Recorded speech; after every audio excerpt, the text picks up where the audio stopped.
On Saturday night, we've got a date in the SEC Western Division that should be a white knuckler when it comes to physicality, not necessarily the result at the end of the game or the final score when the Crimson Tide at 5-0 meet the Razorbacks, 16th ranked, currently at 4-1, losing to the aforementioned Aggies, a game in which that was back and forth and right within reach with about 10 minutes to play. Then it got out of hand, and Texas A&M's offense took over, and the defense with a number of crucial stops.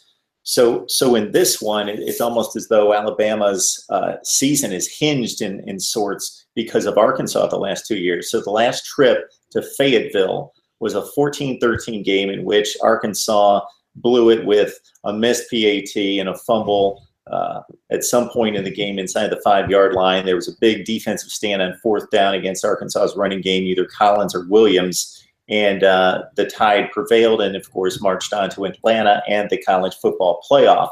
Last year, not necessarily when the two teams were on the field, although the Arkansas Razorbacks did play a close game in Tuscaloosa, but later in the season, needing a loss by Ole Miss, of course, Hunter Henry and the crew pulled it out on a 4th and 25 in overtime to send Alabama on to the SEC championship game. So we've got a game that I think Alabama is certainly the favorite in regards to top to bottom talent on the roster, but Arkansas brings their brand of football and will go toe-to-toe with the Crimson Tide, Mike. Yeah, great points, Mark. Last year they beat Tennessee as an underdog and really affected Tennessee's season. That caused Tennessee not to go to the SEC East. The year previous to that, you mentioned they beat LSU and Ole Miss, which had dramatic effects in the SEC West. And then 4 years ago they beat Auburn in a season where they went 4-8. Still got to win against Auburn. So Arkansas seems like one of those teams that hasn't been able to get into the top half of the SEC West, but they're still a team that you don't want to play because they seem to always beat a highly ranked team every year and pull that out. They're a tough team. Of course, they get that from their coach, Brett Bielema. Austin Allen trying to replace his brother. He's played well.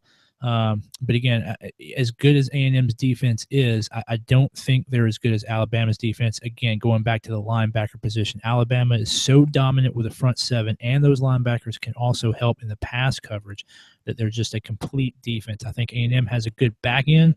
I think they got a good front four, but I think their weakness is the linebackers. I really think it's going to present a challenge for Arkansas. Their run game is not as strong as it's been in the past, and nor do I believe Austin Allen is quite as good as Brandon Allen is at this point in his career. So I think Alabama's going to be able to control this game, particularly on the defensive side, and I think their offense is still getting in rhythm. The more reps that Jalen Hurts gets, the better that offense is going to be. And as long as they can stay healthy, I think Alabama's going to be able to move the ball. I also think Alabama's going to have a significant advantage as far as special teams go. That could be the portion of the game that kind of seals it for Alabama. Yeah, the Crimson Tide in the season opener faced a USC offensive line that was much heralded and completely ripped them to shreds against Ole Miss, even though the Rebels had to replace some starters along the offensive front, 3 or 4 of the listed 5 deep from last year. And, of course, Laramie Tunsil, still a very talented, very good Ole Miss offensive line that's going to hold up against just about everybody else. Of course, Chad Kelly did make plays in that game, but the difference in the game was Alabama disrupting Chad Kelly, taking him off his mark and actually taking the football away from him.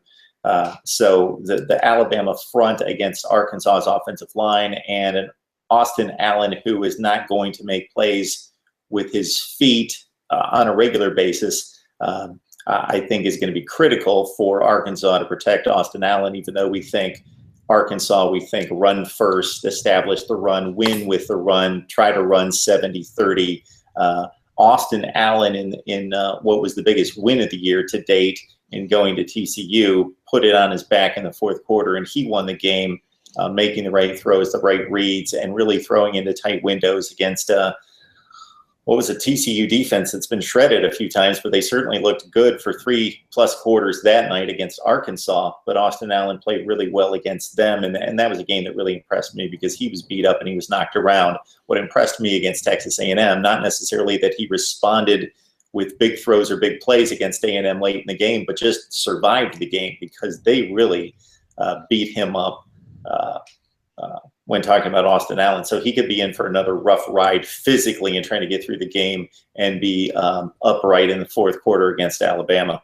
Yeah, Mark, something else to look at this game, and I think Arkansas is a good team, but something else that's pointing against them, not in their favor, is the last 2 years when it's been close. Look at who Alabama's had to play before Arkansas. They had to play Georgia last year before Arkansas, and then Ole Miss the year before. If you go back 3 and 4 years when they had a similar schedule, where they had two lesser opponents before Arkansas, they beat up on Arkansas pretty bad. They've had it's been 3 weeks since the Alabama Ole Miss game. They've had Kent State and Kentucky at home. So this trip to Arkansas is not coming off an emotional loss to Ole Miss. It's not coming off an emotional road win against Georgia like it was last year.